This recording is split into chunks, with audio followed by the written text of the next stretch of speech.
On the hill, the lights never went out. Day and night, the mansion breathed a steady glow, glass facades, a driveway of black granite that reflected designer cars like trophies, and cameras discreetly planted where marble met manicured hedge. Donations were announced from its balconies. Scholarship funds and gala dinners bore the family name. The man who lived there, billionaire, philanthropist, portrait of success, was accustomed to being looked at, praised, and forgiven. The new wife who managed the household's public face knew the choreography, appearances, curated gestures, flawless hospitality. Behind the polished veneer, at the property's far edge, the stable kept a different kind of light. It did not shimmer. It smelled of hay and horse sweat and the damp of earth. Lamps there were practical, their light thrown low and yellow across matted straw. The stable did not need applause. It had the slow, honest work of animals and the people who cared for them. One night, the groom found the child. She was small enough to curl into the space where a mare had been bedded. A thin blanket, stained and threadbare, lay over her knees. Sleep had a thin, restless quality to it, quick breath that was more like waiting than rest. Her hair fell in a soft curtain over one eye. A hand held a crumpled scrap of paper, a drawing of a house with an open door, and a timid sun in the upper corner, the lines of the house pressed hard with the kind of pressure a child uses when wanting to make something true. The groom, Joachim, was not given to sentiment. He had worked horses his whole life. The mare nudged him awake with a warm nose. The child's body shifted like someone who has slept against something solid all night. He recognized the signs, the way her clothes were a size too small at the sleeves, the dullness around the eyes that could not be fixed with a joke, the smell that came from skin that had not seen a bath in days. He had seen neglect before, in other houses, in other contexts.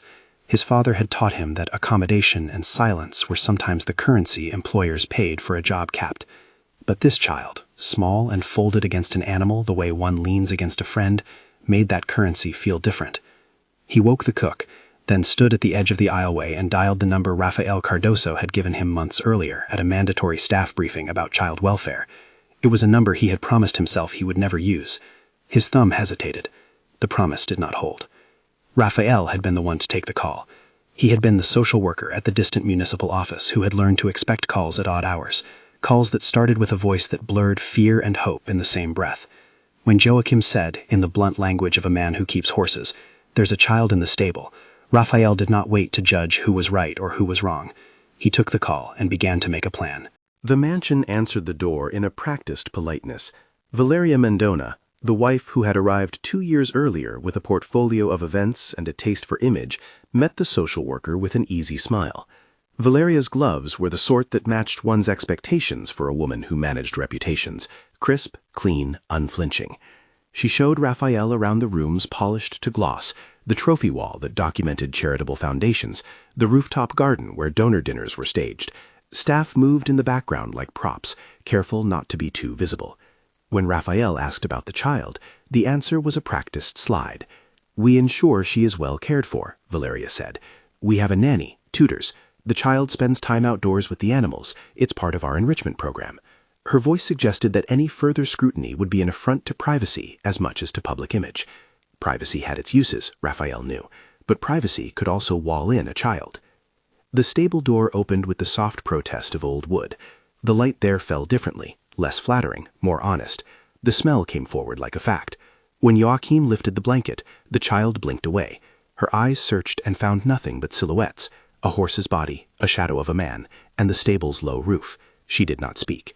Raphael asked for her name. The child answered with one word, Gabriella, soft and measured as a thing learned quickly to please. She said nothing about how she had come to be in the stable. She handed the scrap of paper quietly, like a relic. On it, a house with an open door, and a sun that looked more like it was only testing whether it could come up at all. The social worker read the drawing as if it were a small instrument. The door open, the protective animals, the timid sun. Images children offer when language is too heavy. He documented what he could, the child's height and weight, how her clothes hung, the brittle nails and the thinness of her wrist. He made careful notes about hygiene and the sparse meals the staff described in fragments. Nothing in his report leapt to sensational conclusions. It spoke in professional terms, signs consistent with neglect, immediate need for medical evaluation, recommendation for psychological assessment. The pediatrician, Dr. Fernanda Alves, did not dramatize her findings. She examined Gabriela with the quiet thoroughness of someone who had seen many small bodies tell the truth of their lives. Her hands noted weight at a percentile that worried her. There was evidence of mild dehydration and a pattern of inconsistent feeding. Her chart described poor dental care and a skin that bore scratches older than a week. There was not one single catastrophic injury that could be pointed to and labeled in a headline. The harm was cumulative, small omissions that together made a child small. This is neglect, Dr. Fernanda told Raphael in the hushed space of the examination room. Not every harm announces itself. Sometimes it accumulates like sediment, and only when you dig do you see the layers. The medical report became a document of clarity. It was not an accusation on its own. It was a record with potential legal force. It suggested a pattern. The phrase "requires immediate protective planning" appeared in Dr. Fernanda's handwriting, precise and unemotional. Word moved in two directions. Inside the mansion, staff tightened around routines and running order. Outside, Raphael called in colleagues. A plan formed to begin documenting the context that had put Gabriela in a place where animals offered a more reliable presence than the adults around her. Joachim and Maria, the cook, became the first witnesses. They spoke in the small language of those who work within large houses. Details about schedules, what had changed since Valeria arrived, who had authority to order things, who paid for quiet. Maria's voice, older and warm from years of kitchen steam, carried an edge when she talked about the child. She was always at the edges, Maria said. At meals, she ate after everyone else. At night, if anyone noticed, no, but sometimes, she went where she would be warm. She admitted, reluctantly, that she had been paid to look the other way more than once. It was not a proud confession. She described an instance where an envelope had appeared on her counter, followed by a look that made the room thin with expectation. She had accepted the money out of fear of losing her job. In telling Raphael this, she softened her voice. "I can't do that now." Maria also handed over something small but significant, a voice note she had recorded on her phone months earlier, while she was alone in the kitchen. She had meant to write a shopping list, she said, but instead she had captured a fragment of a conversation between two staff members, voices at first, then cut off, about keeping things simple and not making waves. The note was raw, barely audible. It could have been an idle remark. It could have been something else. Raphael logged it as evidence, not proof. He knew how flimsy the first strands could feel, and how, together, they could knit a picture no single thread could show on its own. Outside the legal realm, the household's public relations machinery began its own quiet work. Valeria had an instinct for optics. She had built a career on converting quiet missteps into clean statements and charity portraits. A fundraiser was scheduled, then postponed. Photographers were briefed. A statement about the family's commitment to child welfare circulated among staff the next morning, phrased in the neutral tones of a press release. "We take all concerns seriously and are cooperating with the appropriate authorities." It was the language of corporate reassurance. It was not denial, it was containment. In the staff room, whispers hardened into questions. Offers and threats came in the same week. Joachim was approached by a man who described himself as a family representative. He suggested a transfer, a quiet payment, an arrangement to make sure certain narratives did not get out. Joachim refused. He later said he could not bear the idea of buying silence with someone else's work. Maria also reported a late-night visit with a man who suggested that discretion would be rewarded and trouble punished. She told Raphael she felt afraid, but she felt more afraid of what would happen to Gabriela if she did not speak. Raphael took the fear into his pocket like a stone. It was his job to gather what could be gathered without making promises he could not keep. He requested basic records, a roster for night staff, logs of the nanny's hours, the household's primary calendar, and critically, access to surveillance footage. The mansion had security systems for reasons the billionaire had explained many times at foundation galas, for safety, for privacy, and yes, for image. Raphael asked that the logs be preserved and that a copy of relevant camera footage be made available for review. Preservation, he knew, was everything. Files erased early left gaps. Gaps did not prove guilt. They only raised questions. He made formal requests. He made phone calls. He logged dates and names. An early forensic review would later show anomalies in the property's surveillance logs, missing segments during late hours and a handful of files overwritten. At this stage, though, Raphael only noted what he could see with the first sweep. The mansion's internal cameras, the ones that watched corridors and service entrances, had continuous footage for most days, but the camera that faced the stable's outer door had a series of corrupted files. He filed a legal request for preservation and an urgent motion to secure the original hard drives. Meanwhile, someone inside the mansion had begun to shape another narrative. The foundation's communications director reached out to a local journalist, Patricia Montero, offering a guided tour of the newly announced family projects and a speech by the billionaire about the importance of children's welfare. The press office's move was predictable. Fill the frame with philanthropy so the edges look better. Patricia, an investigative reporter with a reputation for restraint, accepted the meetings, but made clear she would pursue what the story required. She had been tipped off by a source inside the welfare office that a complaint had been filed. The tip was simple: a child living in a stable on the grounds of a wealthy household. Patricia's editors told her to tread carefully. The family's power and money were formidable. Reporting on the wealthy always required layering caution over determination. She began to collect documents, public charity filings, lists of donors, menu plans from the mansion's events, and the dates the child appeared in certain school rosters. In her notebook, she wrote the names of people she would want to interview. She wrote, too, what she had seen at the mansion when she drove by: valet cars, the evening's glitter, a closed gate that looked like a gate without a key. As the threads multiplied, so did small signs of resistance. Someone had attempted to delete an internal message thread that mentioned Gabriella's stable sleeps, and in the process created a backup that preserved a date and timestamp. Another staff member, an IT contractor, admitted he had been asked to reformat a portable drive, but had kept a copy hidden on his personal computer. What seemed like clumsy housekeeping revealed the choices people make when they believe secrecy is a currency. The child's drawings began to circulate among those charged with her care. In the social worker's file, sketches accumulated like bookmarks. One, a careful repetition of the house with an open door, had a series of small horses drawn along the path. Another showed a door drawn closed with a thick crossing line. Then, in a corner, the same timid sun, as if the possibility of light persisted even when doors were fastened. The psychologist who would later consult on the case, Beatrice, later described these images as persistence images, ways a child keeps the idea of safety alive in visual form, returning again and again to what she wants back in her life. For now, in these provisional days, the images were evidence only in a soft sense. They spoke to those who knew how to read them. They did not substitute for medical charts or surveillance logs, but they held the texture of the child's internal geography: open doors, protective animals, a small sun. For staff who saw them, the drawings were a bridge between the child's silence and the adult's capacity to act. Nobody in the early run of these events suggested a simplified villainy. Marcello, the billionaire, was called to the office and asked to meet with Raphael. He arrived with the precision of a man who had practiced appearances most of his life: a suit tailored with expense, hands that knew how to sign checks and press palms into photographed hands for cameras. He listened with the polite attention social status can buy. He expressed surprise at the notion that a child would sleep in the stable. He pledged cooperation. He promised an internal review. He had the language of someone whose life depended on the appearance of integrity. At the same time, those closest to the child spoke in quieter terms. Joachim said he had offered to bring Gabriella inside on cold nights, and that someone, he did not name names, had instructed him to leave her in the stable, where she would not bother anyone. Maria said she had tried to leave food in the kitchen for the child, but that it would be taken away and given to the household dogs. These were the sorts of reports that did not read a single act so much as repeated choices. They suggested a household economy that could tolerate a child at its margins. Raphael put these testimonies into a file. He did not call them proof. He called them pieces. He sought corroboration: the pediatric report, the cook's recorded note, the groom's statement, the preservation of video, the logs. He began to assemble what, in other cases, had been enough to prompt a protective hearing, the kind of hearing that could order temporary measures for the child's safety while fuller procedures ran their course. Staff were frightened in different ways. Some turned away because the elite household provided a livelihood, health coverage, and expectations of a family-like loyalty that made it difficult to complain. Others had internalized the mansion's message, that privacy was sacred and outside scrutiny intolerable. Those who chose to stay and speak did so with cost. Joachim received an anonymous envelope with half the sum he had been offered to keep quiet. The number inside was a test.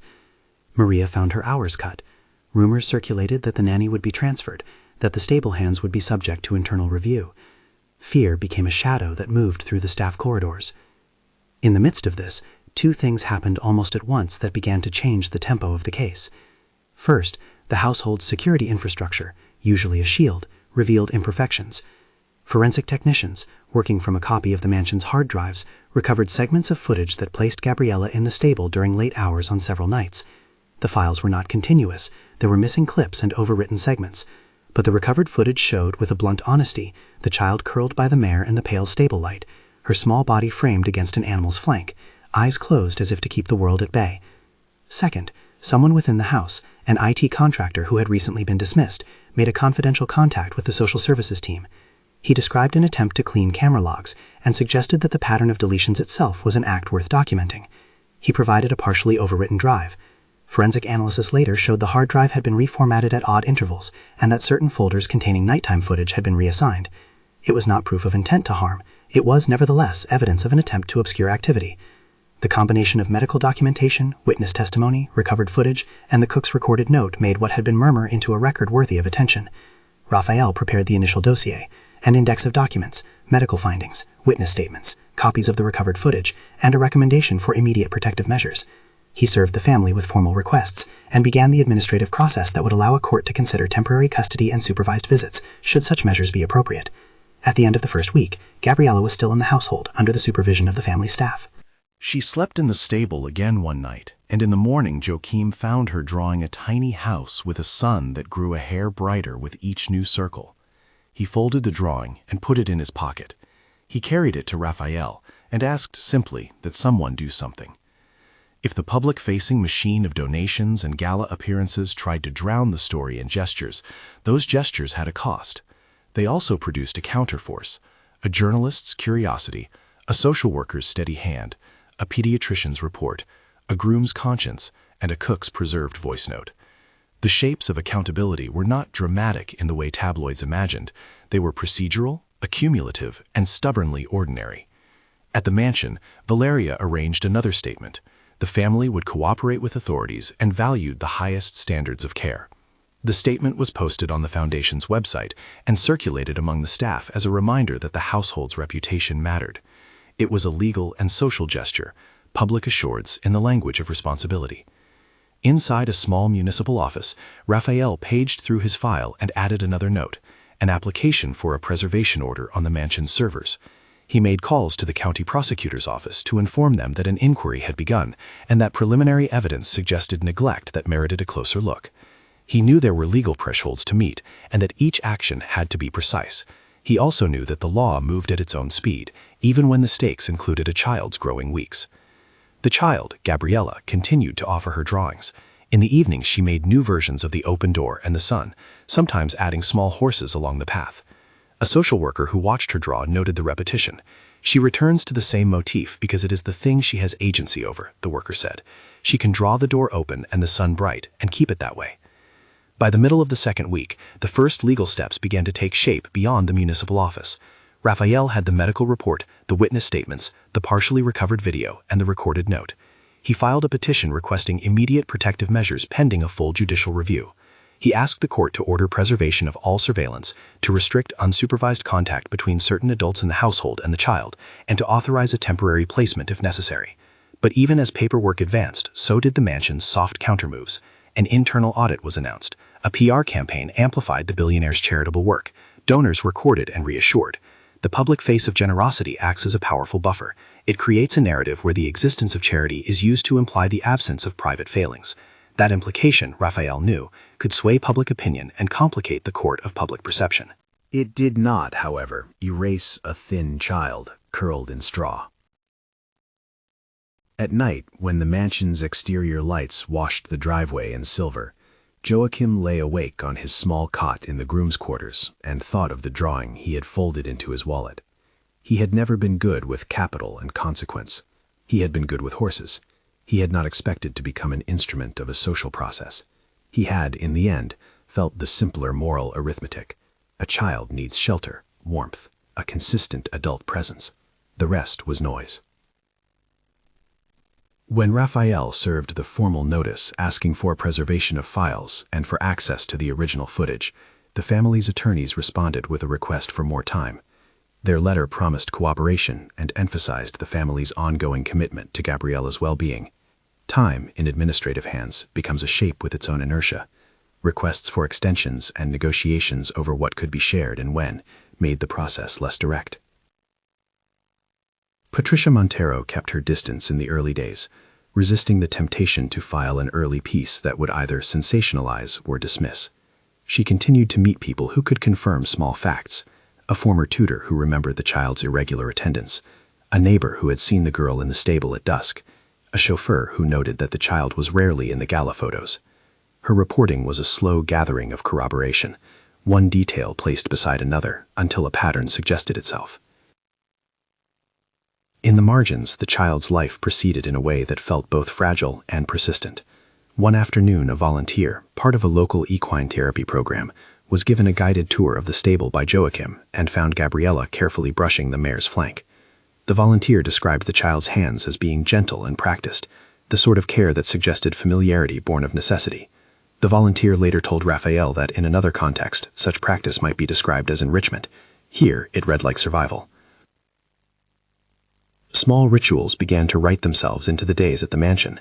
Joachim bringing a bowl of warm soup to the stable in the mornings, Maria slipping an extra piece of fruit into Gabriella's plate, the family's gardener leaving a bouquet by the stable door. These acts were not official remedies. They were tender, improvised attempts to fill holes official processes had not yet reached. The private world inside the mansion was a study in simultaneous possession and absence. The billionaire continued to host a donor's brunch, to sign plaques, to walk a philanthropic path bright with cameras. Valeria continued to cure the family's image. The staff continued to move at the edges, some complicit, some ashamed, some terrified. At the center, a child drew a house with an open door, and a son that learned to be braver with each circle. Raphael closed his first dossier and added one more note: the need for psychological support for Gabriella, pending any legal measures that might follow. He contacted a child psychologist who agreed to see the girl on a provisional basis and to report findings in a manner that would be admissible if the court requested them. The psychologist, Beatrice, described the plan as one of containment and observation, to provide support, to build trust, to watch for signs a child at risk might show. In the meantime, the house kept operating like a small society with rules that served some and neglected others. The audit promised by Valeria would be thorough, the PR assured. Letters went out to donors that emphasized the family's commitments while gently asking for privacy. The mansion's public face continued to shine. Joachim kept bringing warm soup to the stable. Maria kept making small voice recordings that she secretly gave to Raphael. A partially overwritten hard drive yielded fragments of footage. The child continued to draw doors and suns. One night, in the quiet of an office where files clustered like small, patient animals, Raphael watched the recovered footage again. The fragment showed a small figure, Gabriella, slipping into the stable as night fell. There was no voice in the footage to explain why she went there, no command visible to the camera. But the clip placed a child in context, alone in the stable at hours when care should have been elsewhere. The image was not a verdict.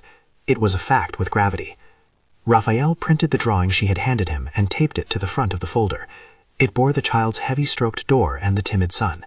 He placed the folder in an envelope and made the call to the county attorney to inform them that a petition for protective measures would be forthcoming. At dawn the next day, the horizon behind the mansion's glass lit with the tentative pink of an undecided sun. Gabriella sat by the mare, her small fingers moving through the animal's mare like someone who has found a friend in a place adults had left to the margins. It was an ordinary intimacy with an extraordinary tenderness. For those who watched, it underscored the blunt human truth that in situations of neglect, a child will find solace where she can.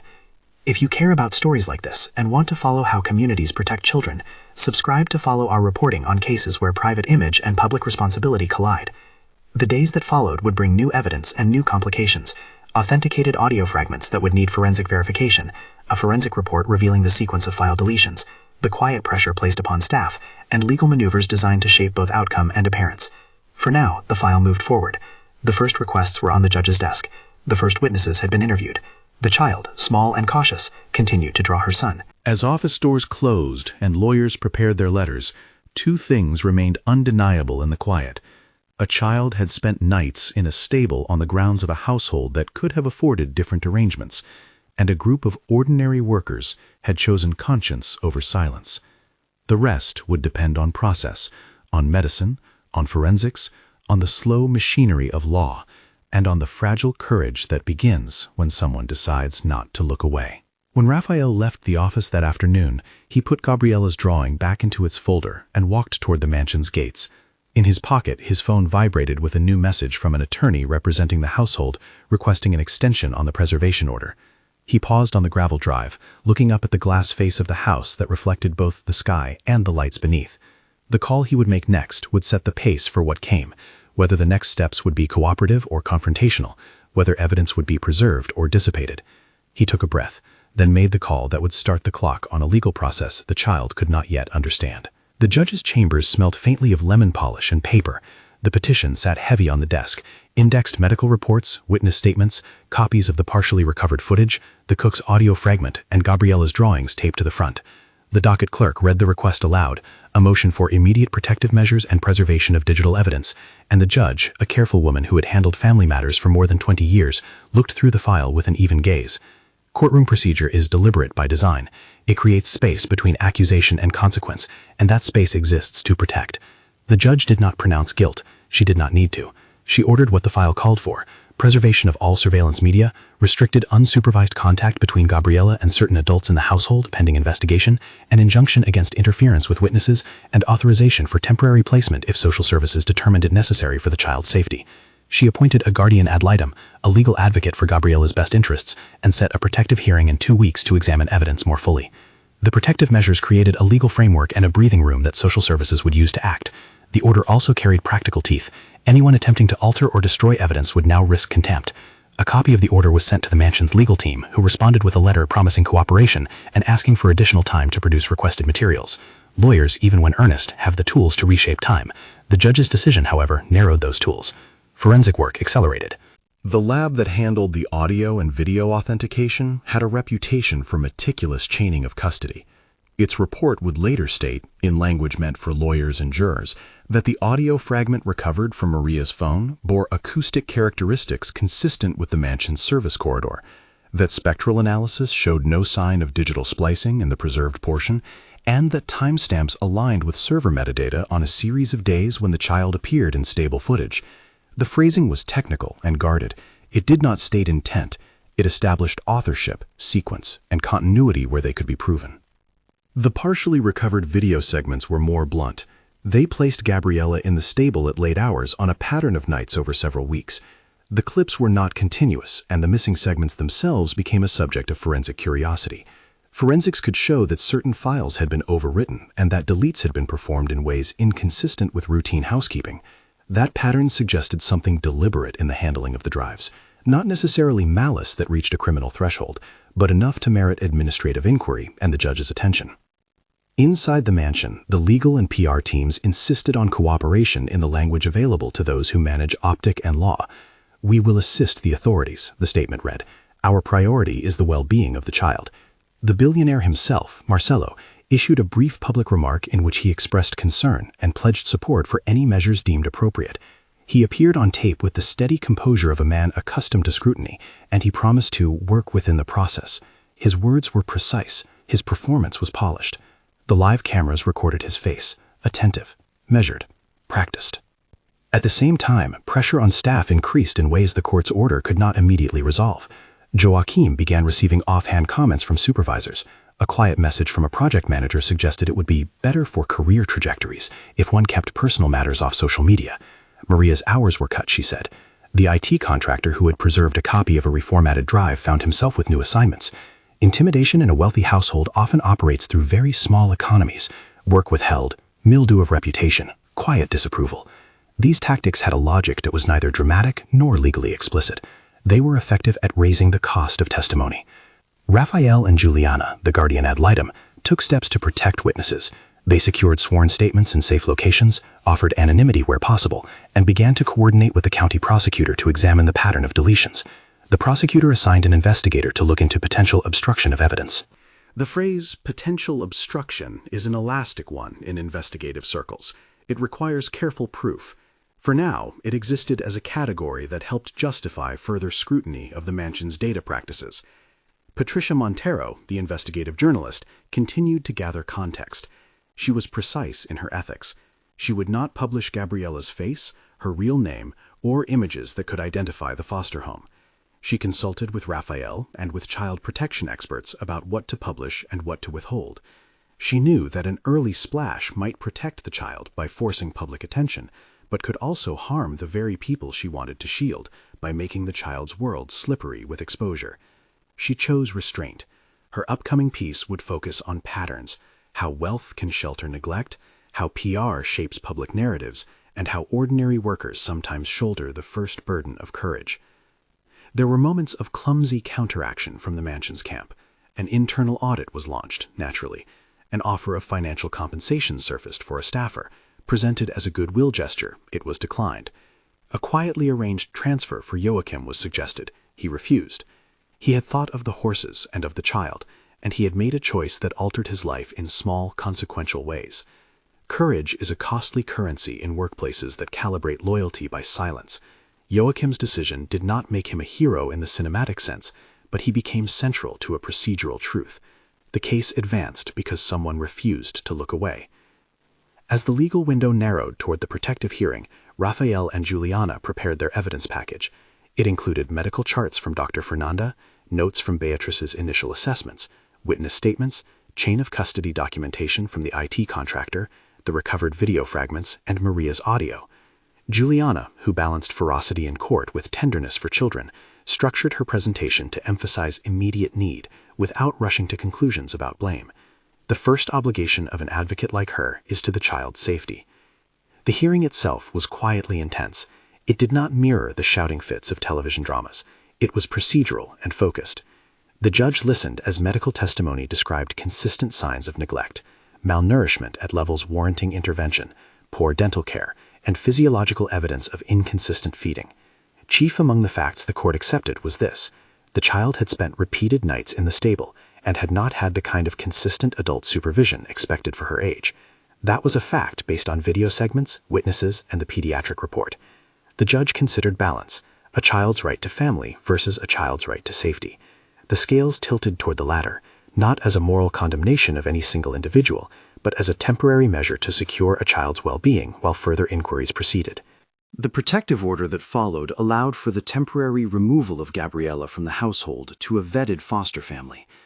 It also limited Marcelo's contact to supervised visits carried out in a controlled setting, an arrangement that would persist while social services established a reunification plan conditioned on participation in parenting programs, psychological evaluation, and ongoing monitoring. The judge's order left space for rehabilitation. It left space for a father to demonstrate the capacity to meet his child's needs. It left space, too, for further criminal or administrative determinations based on evidence that agencies would continue to gather. The day of removal was handled with a sensitivity taught in trainings but learned in practice. Social workers arrived with a small bag for Gabriella. They explained, in a voice meant to be small and steady, that they were taking her to a temporary home where she could sleep in a proper bed and have someone to talk to about the things that had been hard. The language was simple. The social worker asked if Gabriella wanted to bring a drawing. She chose one, the open door with the timid sun, and tucked it into the bag.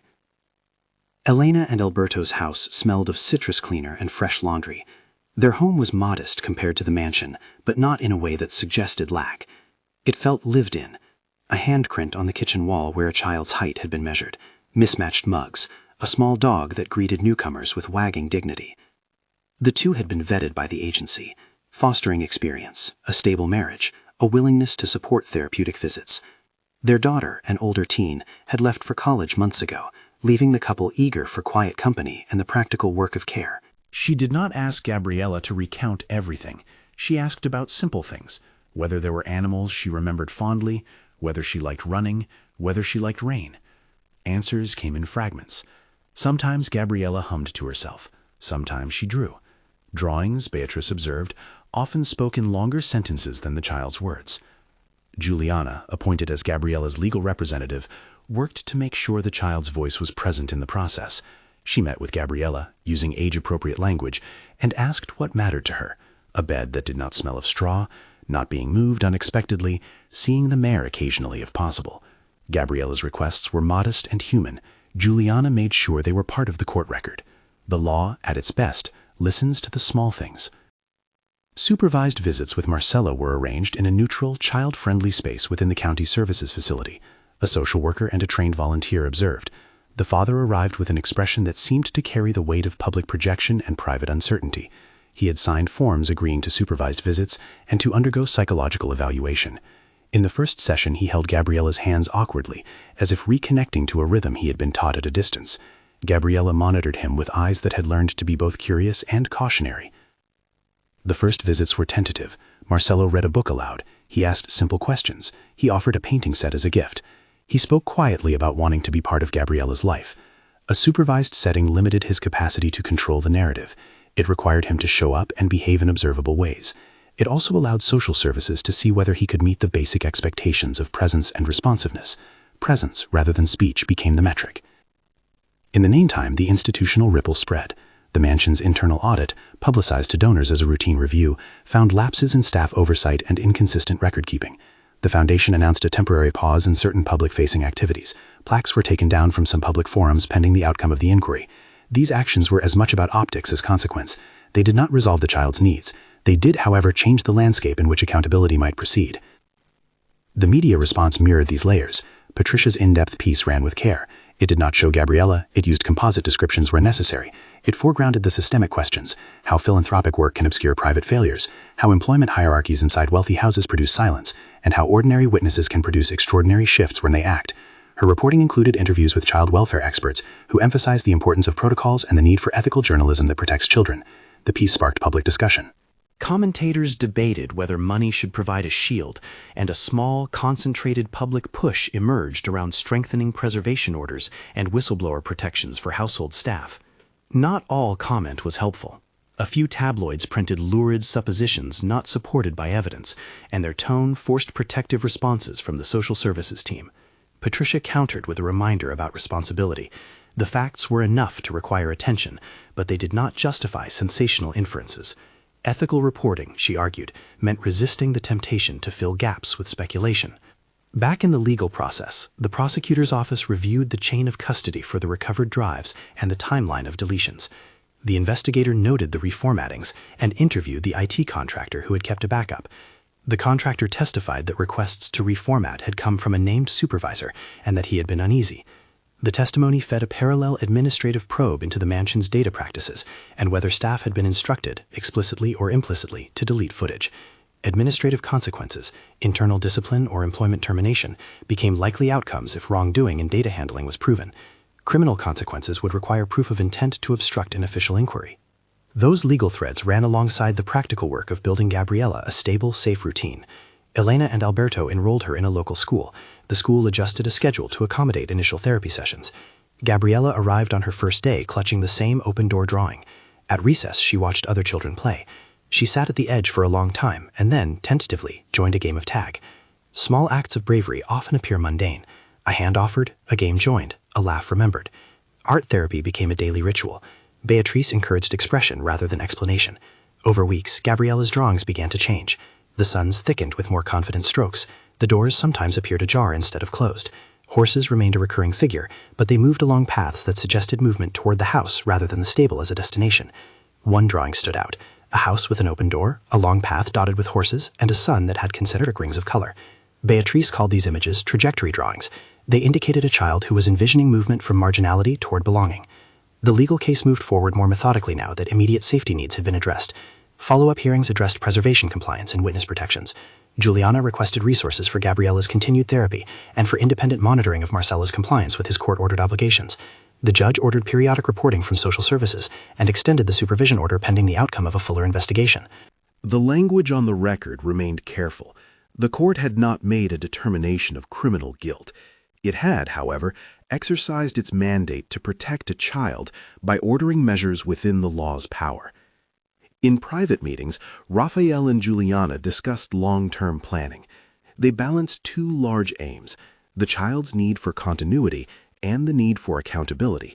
Sometimes these aims tugged in different directions.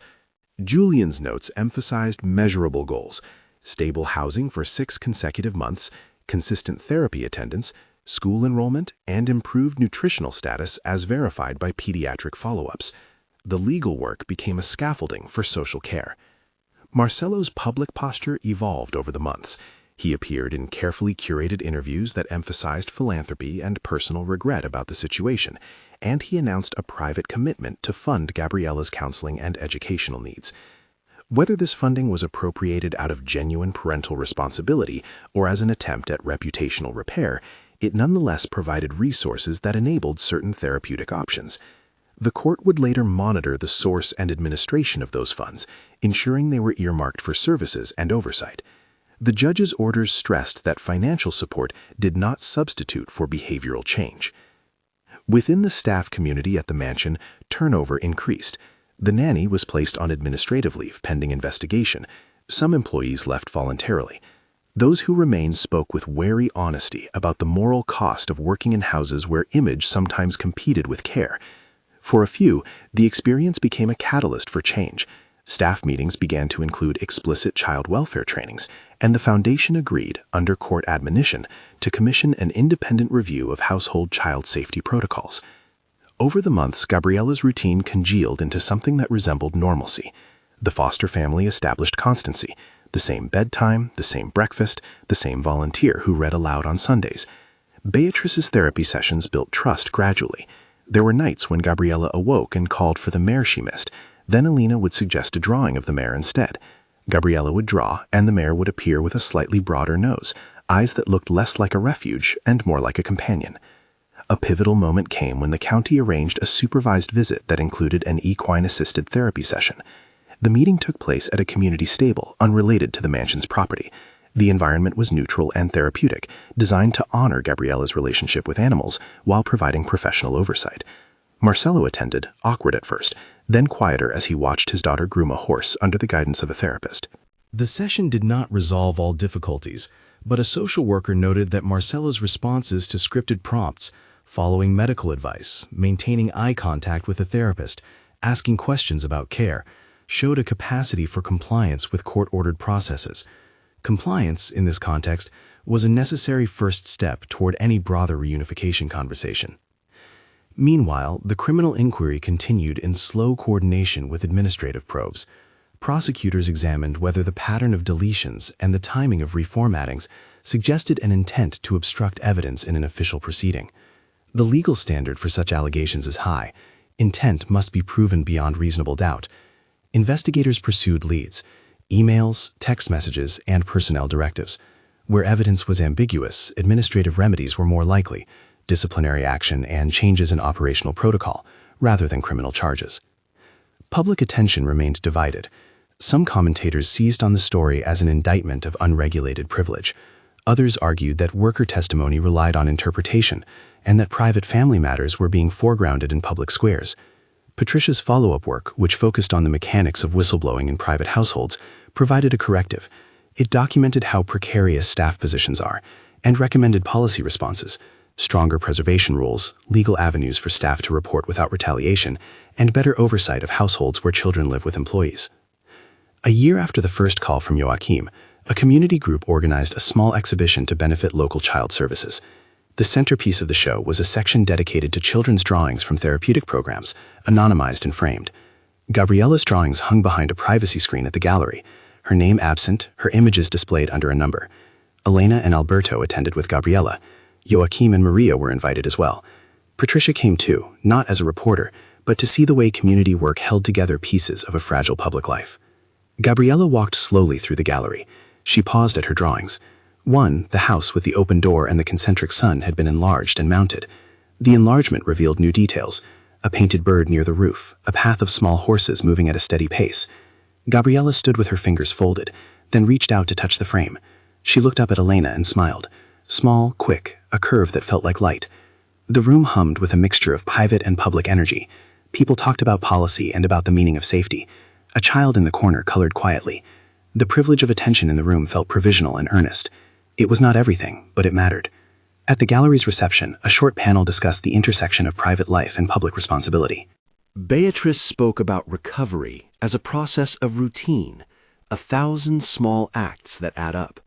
Juliana spoke about the law's role in creating time and space for healing.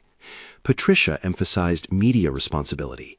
Joachim, asked to speak, said simply that he had called because his conscience would not let him do otherwise. His voice was steady. It was the right thing, he said. On a bench near the paintings, Gabriella produced a small new drawing. It showed a house with a wide-open door, horses leaping along the path, and a sun that filled half the paper. In the drawing, the door had no line across it, no barrier. The horse's hooves lifted like gestures of arrival. A little figure stood in the doorway with arms spread. Elena asked if she wanted to talk about the picture. Gabriella shook her head. "Not now," she said. The sentence was small and ordinary. It suggested that some things take time before they are named. The months that followed did not erase memory. There were steps forward and backward.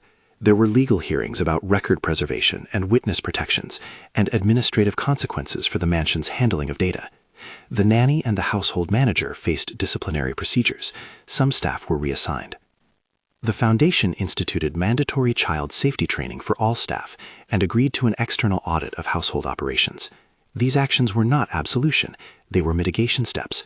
The prosecutor's office continued to evaluate whether the handling of evidence warranted criminal charges. That inquiry remained open. In private, Marcelo attended therapy sessions as the court required. He worked with a parenting coach and participated in supervised visitation regimens.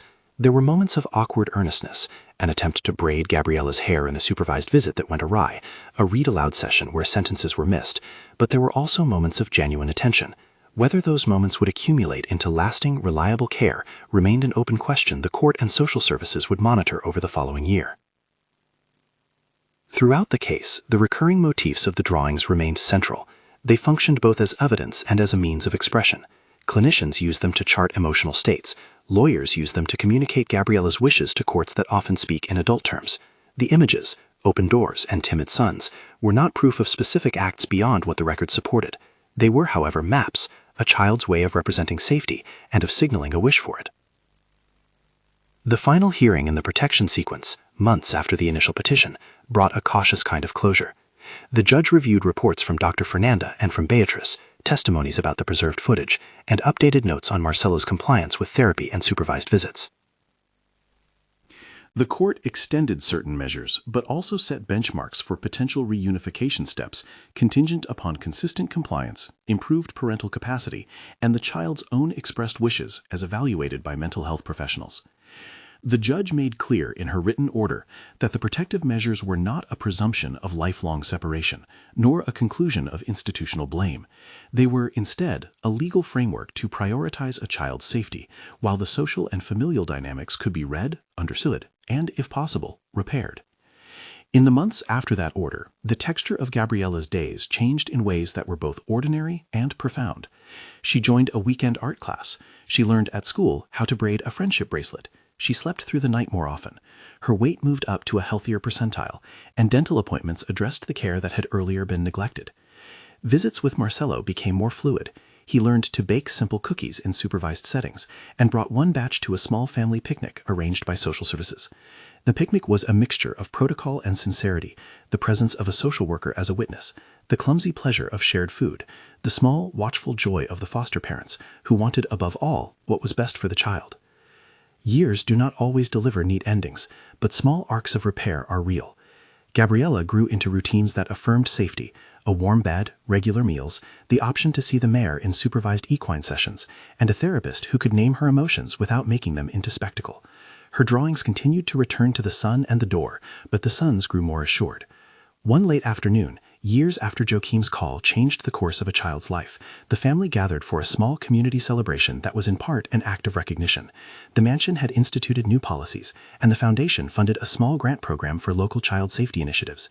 The donor plaques were not restored to the same places of prominence. Instead, a small memorial bench in a community park bore a modest inscription, "For children who deserve doors that stay open." Gabriella, older and steadier, walked past the bench with Elena and Alberto. She carried a small notebook in which she had drawn dozens of suns. She stopped, placed her hand on the bench, and did not cry. Instead, she drew a small sun on a scrap of paper and placed it in the pocket of her jacket, an offering to a world that had sometimes been slow to respond. The final public image of the story was not courtroom spectacle, but that quiet gallery night when a child's drawing, simple and quietly resolute, hung in a frame and reminded viewers that recovery often proceeds in small increments.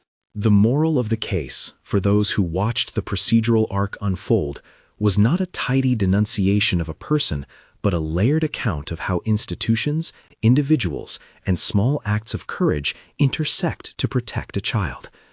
There are practical lessons in the paperwork: preserve data early, protect witnesses, provide immediate medical and psychological care, Use court processes to prioritize safety while leaving space for rehabilitation.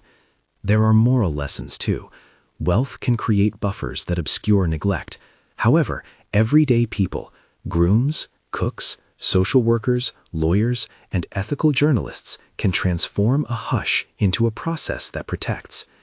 If you are watching now and feel moved, resources and child protection contacts are in the description below. If you suspect neglect, report it to local authorities. Small acts of courage can change a child's life. Gabriella's last drawing, one she completed for herself, not for court, not for news, and not for the cameras, showed a house with a wide open door, a row of horses moving along a bright path, and a sun that filled the sky. In the corner, a small figure stood in the doorway with arms outstretched.